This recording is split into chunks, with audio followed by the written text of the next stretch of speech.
Jadi kalau kita katakan ayat Allah, ada ayat yang disebut dengan ayat Al-Quran.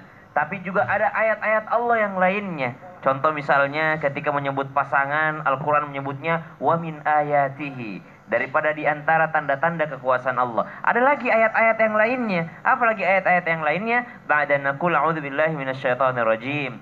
الذين يذكرون الله قياما وقعودا وعلى جنوبهم ويتفكرون في خلق السماوات والأرض ربنا ما خلقت هذا باطلا سبحانك فقنا عذاب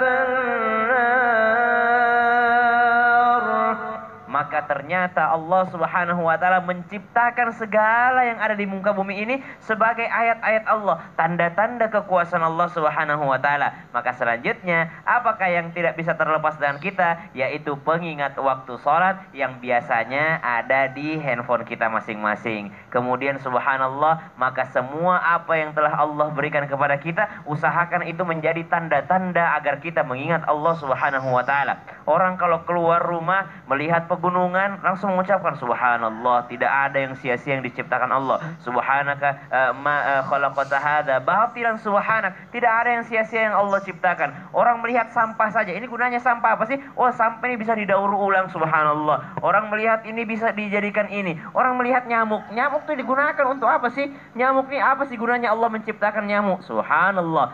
Sayyidina Ali bin Abi Thalib ketika melihat nyamuk, langsung Sayyidina Ali bin Abi Thalib mengatakan, seandainya pun saya diajak jalan-jalan ke alam malaikat sekarang, itu tidak menambah iman saya. Seandainya saya diajak jalan-jalan ke surga, ke neraka, itu tidak menambah iman saya yang sekarang. Kenapa?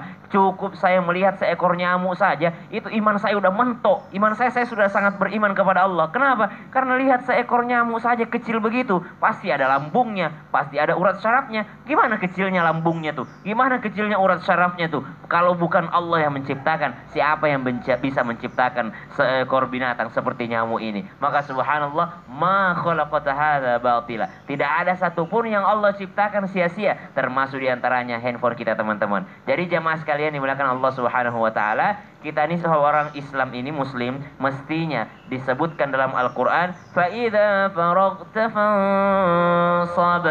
Selesai satu ibadah, masuk ibadah yang lainnya. Jangan sampai ada kegiatan kita yang tidak ibadah. Karena wa ma khalaqatul jinna wal insa illa liya'budun. Tidaklah diciptakan jin dan manusia kecuali untuk beribadah. Maka jadikan handphone ini juga sarana ibadah. Jangan sampai handphone kita dipakai main game doang. Jangan sampai handphone kita dipakai online doang. Padahal ternyata handphone ini bisa menjadi sarana pengingat kita dengan Allah Subhanahu wa taala. Saya yakin jamaah Islam itu indah, di rumahnya ada semua pengingat sholat dalam handphonenya, ada semua Quran di dalam handphonenya, tapi ternyata masih lebih sering lihat status orang lain dibandingkan buka aplikasi Quran. Masih lebih sering untuk melihat sesuatu yang tidak baik dibandingkan membuka aplikasi Quran yang ada di handphonenya. Senang banget biasanya tuh kalau mau naik pesawat, Mas Fadli. Iya. Banyak biasanya ibu-ibu tuh yang udah buka handphone. Masya Allah. Ternyata handphone itu lagi baca Quran, subhanallah. Benar. Jadi jadikan apa yang sering ikut sama kita ini sesuatu yang mengingatkan kita kepada Allah. Masya Allah. Jadi jangan sampai sia-sia gitu. Betul. Ya. Sebenarnya banyak hal yang ada di diri kita ini bisa jadi pengingat kita.